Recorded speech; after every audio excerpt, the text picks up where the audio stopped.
Now the third problem given so far. এখানটায় কি same a vector given, b vector given, you have to find a plus b into a minus b cross product definitely.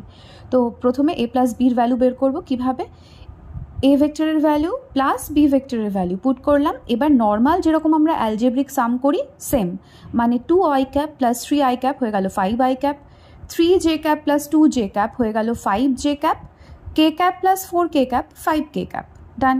Similarly a minus b মানে a ভেক্টরের value minus b ভেক্টরের value, তাহলে এবার algebraic subtraction যেমন হয় 2i cap minus 3i cap মানে minus i cap, 3j cap minus 2j cap মানে j cap, k cap minus 4k cap minus 3k cap হয়ে গেল। তাহলে এটা বেরোলো এই বক্সের মধ্যে a প্লাস b এর ভ্যালু, আর এই যে সেকেন্ড যে বক্সটা এটা a মাইনাস b এর value. Now we have to find the cross product of a plus b and a minus b। কী করবো, same i j k cap unit ভেক্টরসগুলো দিলাম, আর মনে রাখার সুবিধায় মাথায় প্লাস মাইনাস প্লাস রাখলাম। তো তারপর a প্লাস b এর যে কোএফিশিয়েন্টসগুলো মানে 5 5 5 লিখলাম, তারপর a মাইনাস b এর কোএফিশিয়েন্টস -1 1 -3 লিখলাম।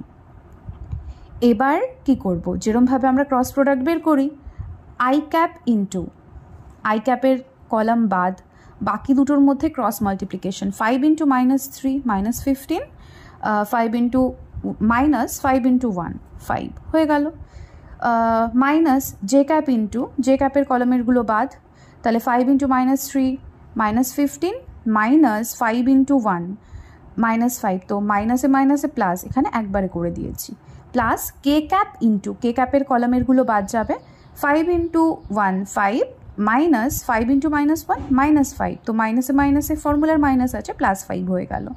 এখানে আমি একটা স্টেপ জাম্প করেছি, তার রিজন হলো আগের দুটো ম্যাথসে আমি একদম ইন ডিটেল ক্যালকুলেশন বুঝিয়ে দিয়েছি। আই হোপ এখানে এভাবেই বুঝতে পারবি। তো লাস্টে ক্যালকুলেট করে এটা আনসার হলো -20i cap plus 10j cap plus 10k cap.